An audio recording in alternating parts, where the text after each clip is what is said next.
বাংলাদেশের রাজনীতিতে নাই হয়ে যাবেন যদি ওই আওয়ামী ফ্যাসিবাদ বিরোধী আন্দোলনের বক্তব্যগুলো পরিবর্তন করতে না চান, নিজেদেরকে বদলাতে না চান, নতুন বাংলাদেশ গড়বার ক্ষেত্রে আপনার ভূমিকাকে প্রশ্নবিদ্ধ করেন, তাহলে ইতিহাস থেকে শিক্ষা নেন। ইতিহাস বারবার হাসিনার মতো করে গোলামদেরকে আজাদির লড়াইতে লেন্দুক দর্জির মতো পালিয়ে বেড়াবে। ইতিহাস আবার মির্জাফরদের মতো আপনাদের নাম খোদাই করে পাড়ায় মহল্লায় লাগিয়ে দেবে। আপনাদের চয়েস, আপনারা কি মির্জাফরের মতো মরবেন, লেন্দুক দর্জির মতো পালাবেন, ইরানের রেজা শাহ পাহলবীর মতো দেশে দেশে ঘুরে নির্লজ্জের মতো মারা যাবেন, না বীরের বেশে নতুন বাংলাদেশে 1400 শহীদের পক্ষে লড়ে বাংলাদেশ গড়বেন। এটা আপনার চয়েস এবং এটাই বাংলাদেশের ভবিষ্যৎ। এটাই 5 কোটি তরুণে দেয়ালে দেয়ালে লিখে সেই বাংলাদেশের কথা বলে গেছে। এই বাংলাদেশের বাইরে নতুন কোন বাংলাদেশ হতে দেওয়া হবে না।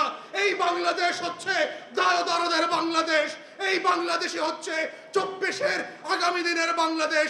এতই ব্যর্থ হয়েছে মে জুনে যে তাকে সফর কাট করে চলে আসতে হয়েছে।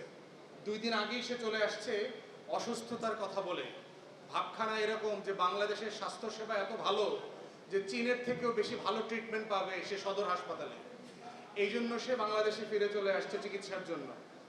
যেই নেতা নেত্রীরা দাঁতের ডাক্তার দেখাইতে আর কানের ডাক্তার দেখাইতে সিঙ্গাপুর আর ইংল্যান্ডে যান, তো সেই রকম একটা জায়গাতে যখন আন্দোলনটা ফুঁসে উঠছিল, সেই ফুঁসে ওঠার ঔনাসিক আসলে আমরা সবাই নিতে পেরেছিলাম কিনা। আজকে যারা বাংলাদেশে আমরা বড় বড় অংশীজনের দাবি করছি, আমরা যারা দাবি করছি যে আমরা জুলাই আগস্টে এই রকম সেই রকম বীরত্বের ইতিহাস রোল প্লে করেছিলাম, গত বছর এই সময় আমরা সবাই আলেকজান্ডার দ্য গ্রেট আর নেপোলিয়ন বোনাপার্টের মতো করে বাংলাদেশের পাড়ায় মহল্লায় আন্দোলন গড়ে তুলেছিলাম, যারা বলবার চেষ্টা করছে যে আমরা হইলাম সেই রকম বিজয়ী বীর, যারা আন্দোলনকে অস্বীকার করে করে সারা বাংলাদেশ চষে বেরিয়েছিলাম, তারা আজকে বাংলাদেশে বলবার চেষ্টা করছে তাদের বক্তব্যের বাইরে কোনো সংস্কার হবে না, তাদের বক্তব্যের বাইরে কোনো ঐক্যমত হবে না।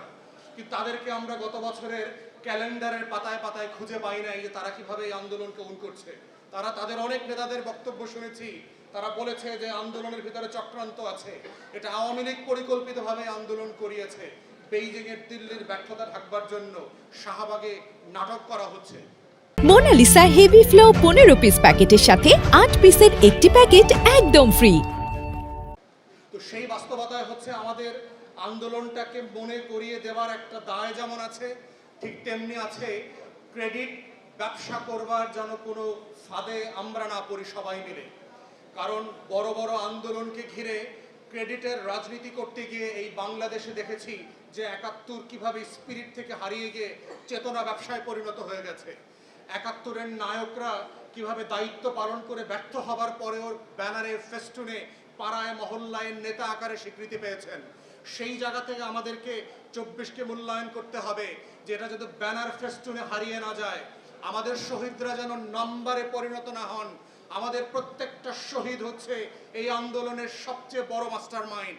এই 1400 শহীদের বাইরে বাংলাদেশে 24-এর কোনো মাস্টার মাইন্ড নাই। আমরা সবাই হলাম 24-এর কর্মী। এর বাইরে হচ্ছে এখন দায় এবং দায়িত্বের কথা। আমরা 24কে কিভাবে ধারণ করছি, দায়িত্ব পালন করছি, 1400 শহীদের রক্তের হিস্সা দিয়ে কিভাবে নতুন বাংলাদেশ গড়ছি, সেটাই হচ্ছে অবদান এবং ক্রেডিটের রাজনীতি। আমরা কি কোথায় মিছিল করেছিলাম, কি করেছিলাম, এই 71-এর মতো করে যেন কোনো চেতনা ব্যবসার ফাঁদে আমরা না পড়ি। তাই এবি পার্টি এবং নতুন বাংলাদেশের রাজনীতি আমরা যারা করবার চেষ্টা করছি, আমাদের জায়গাটা হচ্ছে সেই বাংলাদেশ গড়বার রাজনীতিতে আমাদের ভূমিকা কি হবে। আমরা যা আকাঙ্ক্ষা করেছিলাম বাংলাদেশটাকে গড়ে তুলব, যেই বক্তব্যগুলো আমরা হাসিনার আমলে দিয়েছিলাম, বলেছিলাম হাসিনাকে নির্বাচন কমিশনটা এইভাবে গঠন করতে হবে, হাসিনাকে দুর্নীতি দমন কমিশনটা এইভাবে গঠন করতে হবে, হাসিনাকে বলেছিলাম তথ্য কমিশন, মানবাধিকার কমিশনে ব্যবসা বন্ধ করতে হবে, গণমাধ্যমকে গণতান্ত্রিক করতে হবে, পাবলিক সার্ভিস কমিশনের নামে ছাত্রলীগ আওয়ামী লীগের অ্যাপয়েন্টমেন্ট বন্ধ করতে হবে, প্রাতিষ্ঠানিক রূপ দিয়ে পেশাদারিত্বের ভিত্তিতে রাষ্ট্রের প্রতিষ্ঠানগুলোকে ঢেলে সাজানোর কথা বলেছি। সেই স্বপ্ন আকাঙ্ক্ষাকে, সেই দাবিগুলো যখন হাসিনার কাছে করেছিলাম, আজকে সময় এসেছিল, সুযোগ এসেছিল সেগুলো আমাদের হাতে বাস্তবায়ন করবার।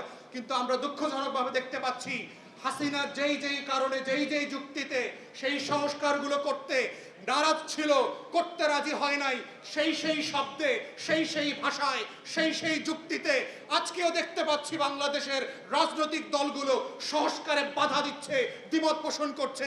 এটা 1400 শহীদের পক্ষে, গণ অভ্যুত্থানের পক্ষে শক্তি হওয়ার কোনো লক্ষণ না, এটা গাদ্দারির লক্ষণ এবং আওয়ামী ফ্যাসিবাদ নতুন করে ফিরে আসার লক্ষণ।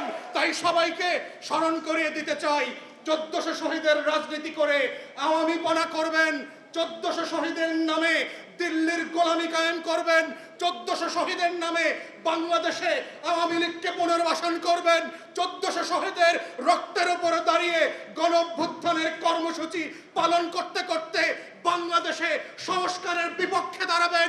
সেই বাংলাদেশ আমরা হতে দেব না, খোদার কসম। সেই বাংলাদেশ আপনাদেরকে প্রত্যাখ্যান করবে, যেভাবে আওয়ামী লীগকে, শেখ হাসিনাকে, শেখ পরিবারকে প্রত্যাখ্যান করেছে, শেখ পরিবারের মূর্তি ভেঙে ভেঙে যেভাবে আওয়ামী লীগের রাজনীতিকে নাই করে দিয়েছে, আপনারাও বাংলাদেশের রাজনীতিতে নাই হয়ে যাবেন যদি ওই আওয়ামী ফ্যাসিবাদ বিরোধী আন্দোলনের বক্তব্যগুলো পরিবর্তন করতে না চান, নিজেদেরকে বদলাতে না চান, নতুন বাংলাদেশ গড়বার ক্ষেত্রে আপনার ভূমিকাকে প্রশ্নবিদ্ধ করেন, তাহলে ইতিহাস থেকে শিক্ষা নেন। ইতিহাস বারবার হাসিনার মতো করে গোলামদেরকে আজাদির লড়াইতে লেন্দুব দর্জির মতো পালিয়ে বেড়াবে। ইতিহাস আবার মির্জাফরদের মতো আপনাদের নাম খোদাই করে পাড়ায় মহল্লায় লাগিয়ে দেবে।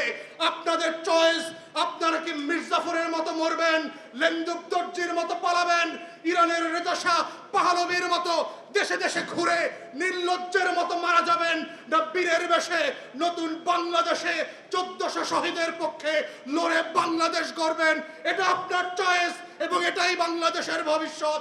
এটাই 5 কোটি তরুণে দেয়ালে দেয়ালে লিখে সেই বাংলাদেশের কথা বলে গেছে। এই বাংলাদেশের বাইরে নতুন কোনো বাংলাদেশ হতে দেওয়া হবে না। এই বাংলাদেশ হচ্ছে দায়দারদের বাংলাদেশ। এই বাংলাদেশই হচ্ছে 24-এর আগামী দিনের বাংলাদেশ। সেই বাংলাদেশ গঠনে সবাইকে রাজপথে থাকবার আহ্বান জানিয়ে আমার বক্তব্য শেষ করছি। আসসালাম।